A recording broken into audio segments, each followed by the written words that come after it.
ನಾನು ಹೇಳ್ತೀನಿ, Revival is not to bless you. ಉಜ್ಜೀವನ ಅದು ನಿಮ್ಮನ್ನು ಆಶೀರ್ವಾದಿಸಲಿಕ್ಕೋಸ್ಕರ ಬರಲ್ಲ. Revival is to bless others. ಉಜ್ಜೀವನ ಬೇರೆಯವರನ್ನ But ಆಶೀರ್ವಾದಿಸಲಿಕ್ಕೋಸ್ಕರ when revival comes, we will be powered to stand for God. ಉಜ್ಜೀವನ ಬರಬೇಕಾದ್ರೆ ದೇವರ ಬಲವನ್ನು ಹೊಂದಿಕೊಂಡು ನಾವು ಬೇರೆಯವರಿಗೋಸ್ಕರ ದೇವರಿಗೋಸ್ಕರ ನಿಲ್ತೀವಿ.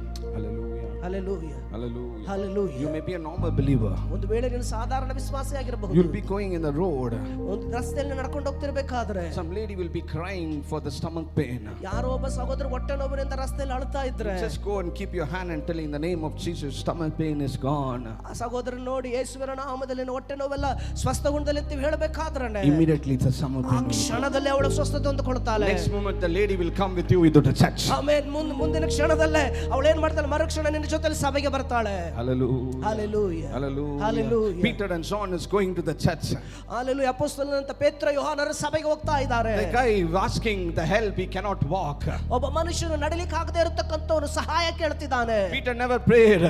ಪ್ರಿಯ ಪೇತ್ರ ಪ್ರಾರ್ಥನೆ Peter ಮಾಡಲಿಲ್ಲ. told in the name of Jesus, rise up. ಪೇತ್ರನು ಹೇಳಿದ ಯೇಸುವಿನ ನಾಮದಲ್ಲಿ ಎದ್ದು ನಡೆ. Come, let us go to church. ಬಾ ಸಭೆಗೆ ಹೋಗೋಣ. Come on, let us go to church. ಬಾ ಸಭೆಗೆ ಹೋಗೋಣ. People who are outside, they'll come to church. ಹೊರಗಡೆ ಇರುವಂತವರು ಸಭೆಯೊಳಗಡೆ ಬರ್ತಾರೆ.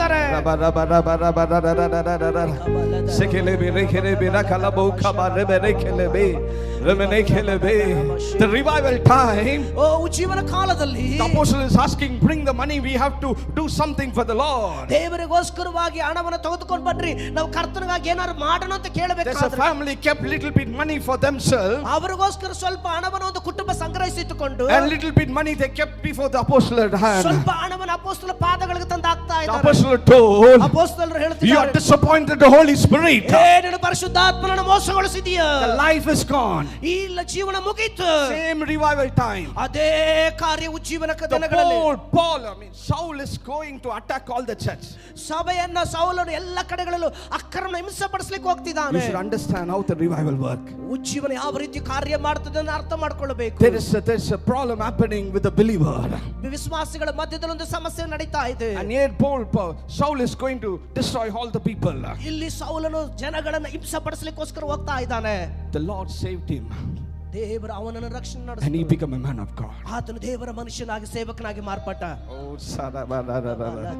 He became a man of God. ಆತನು ದೇವ ಸೇವಕನಾಗಿ People ಮಾರ್ಪಟ್ಟ. inside the church, they died.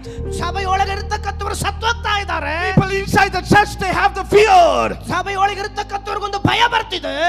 The church which is not ready for these three things, ಸಭೆ ಈ ಮೂರು ಕಾರ್ಯಗಳಿಗೆ ಸಿದ್ಧ ಆಗ್ಲಿಲ್ಲ ಅಂದ್ರೆ ಇದು ನಡೀತದೆ. the fear will come upon the church. ಅವರ ಸಭೆಯೊಳಗೊಂದು ಭಯ ಬರ್ತದೆ. What is happening in apostle time? ಅಪೊಸ್ತಲ ಕಾಲಘಟ್ಟಗಳಲ್ಲಿ ಏನ್ ನಡೀತು? 7 times more the fear will come. ಅದಕ್ಕಿಂತಲೂ 7 ಪಟ್ಟು ಹೆಚ್ಚಾದ ಭಯ ಸಭೆಯೊಳಗಡೆ ಬರ್ತದೆ.